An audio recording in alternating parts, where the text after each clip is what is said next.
Hello and welcome back to another BobBlast. Hi, I'm Bob Burridge, and this one is all about design composition, the 12 design compositions that I use in my painting.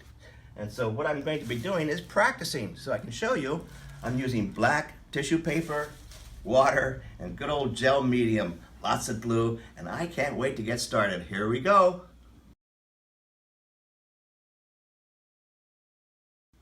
So I've already started on a few. Let me show you what I've already gotten done. Here the design is the Cruciform, the standard Cruciform. I try to make it not so obvious, okay? And so this is just tissue paper glued down on a piece of paper, watercolor paper, all right? And so there's my Cruciform, pretty obvious. And I try to make it obvious too, all the way across. This one is what we call cantilevered, or basically asymmetrical. A whole lot of stuff over here and a little thing over there. And so that's one of my favorite kinds of compositions. Again, it's the design, the structure of the painting. Over here, everything is horizontal. It certainly isn't vertical, so we call this horizontal design. Very popular in landscapes and things like that. If we go over to this one, we call this one overlapping squares or overlapping frames. Everything's very square-ish, 90 degrees. It's a fun composition, complicated at times, but it makes the painting really exciting. Over here is one of my favorites, all based on curves. Everything's round, curves, the balls and curves and things like that. Again, it's strictly the design, the composition, and then we'll take the painting from there. Over here, I'm going to get started on another one. This one right here will be vertical. So we'll get started on the vertical. Pretty simple. I have some black tissue paper. I put a whole lot of gel medium over the entire surface. Just acrylic gel medium. Everybody has it. One less thing for me to do. Now this is vertical. Here we go. Again, this is just me practicing, doing a whole lot of what I call what if. Vertical design. Not making it so obvious, but it's pretty obvious that it's vertical at this point. Not to make it look like piano keys. There's a nice little rhythm going on here. Put some over here. This is so much fun. It's almost like grade school. I love it. There we go. Vertical composition. So let's get started on the other 6. So why am I doing all of this? This is practice for me. It's like the bare bones of my paintings, making sure I have the skeleton down first, and then I build the painting that way. So this one I'm about to do is called Constellation. Let's get started. Lots of glue all over the place. All over the place. Constellation, lots of little things all over the place. Is it a real design? I don't know if it's a real design, but it sure is fun to put stuff all over the place. Just like looking up at the sky and seeing billions of pieces of information. We call that the constellation. Sticky all over the place. I love this part. It's like grade school again, right? Get some over here. Doesn't make any sense, but remember, it's the bare bones, it's the structure of my painting. Doesn't want to play here with me. There we go. It's the beginning. I'm not going to do the whole thing, but I have lots of little things all over the place. Let's move on to the other one right here. This one is called, well, we call this meandering. Kind of like a Jackson Pollock painting. It meanders all over the place. So I'm going to get going on this one. Glue all over the place. Meandering.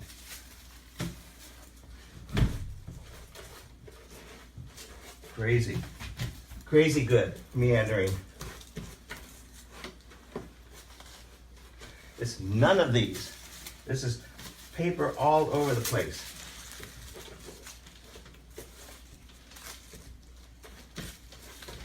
And I just keep on going, keep on going. But I'm going to switch over to the next one right now, okay? This one is called, well, this one's a nice, easy one, vertical. We did vertical. I'm sorry, this one's going to be diagonal. Diagonal. Pretty obvious on some of these. There we go. Cool. Get some nice big pieces of tissue paper here. Diagonal. Yeah. This is really graphic design, isn't it? Certainly not vertical or overlapping squares, as it's diagonal. Very strong composition. All right. The next one, The golden section. We all know about the golden section. You divide it 3 ways, this way and this way, so it looks like a tic-tac-toe. And where those lines over and cross, one of them will be the focal point. So you have to almost imagine a tic-tac-toe here. And I'm going to say, let's do something like this, you can't see it, but I'm just going to put, that's the focal point. There may be other things going on too, but that will be the focal point. There we go. And it's kind of in the right spot. Right there where the crisscross hairs are of a crisscross hair tic-tac-toe. Over here, this is fun. This one's really fun. Now it's not really a composition, but we call it tension. There's sometimes you look at a painting and go, oh, I can't look at this. Well, the artist designed specifically to not make you feel at ease. Tension. And that might be something like this. Big shape, big shape, big shape. Oh, big bold shape. It's like, oh no. And this little tiny little thing down here about to get some tension in it. It's like, oh, there we go. Not even there. There we go. It's like you're going to feel sorry for that little person because something's about to fall on it. Tension.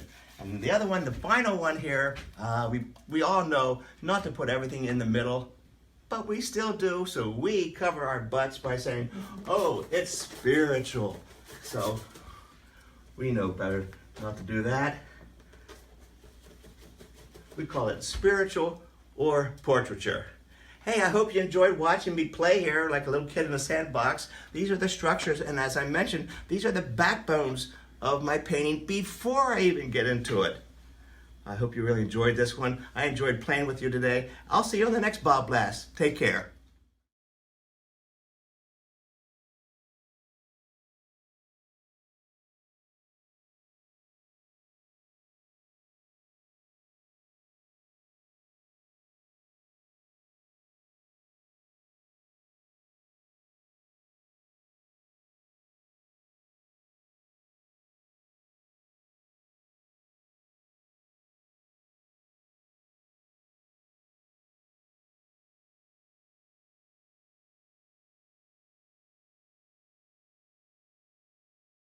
Hi there, painters. Hey, have you ever wanted to meet Van Gogh and Vermeer? I do. Hey, I'm Bob Burridge, and welcome to my Holland riverboat cruise. I'm going to Holland. I cannot believe to do a workshop on a riverboat cruise. 9 days of a bliss and imagination, and accommodations are spectacular. You know, I did this one in Paris, all the way up to Normandy and coming right back down again. I didn't think I was going to like it. It was spectacular. I said, let's do this again, especially of the accommodation. The crew took care of us. The accommodations, the luxury were just so well taken care of. The foods, as you can well imagine, the excursions, the entertainment. There's a lot going on those riverboat cruises, but look where we get to go. We get to go to Van Gogh Museums, Vermeer. We get to see all that history, incredible excursions through those castles, and we get to paint every day. And the meals, we actually hurry back to the lunches on the cruise ship. It's a small riverboat cruise, just for the meals. Let me tell you, they take care of us. One of my favorite things, I'm looking forward to it, riverboat cruises. That's where it's all happening. Small accommodations, educational especially. So you're going to see a lot of museums, a lot of castles, and do a lot of painting time with me. I hope to see you there.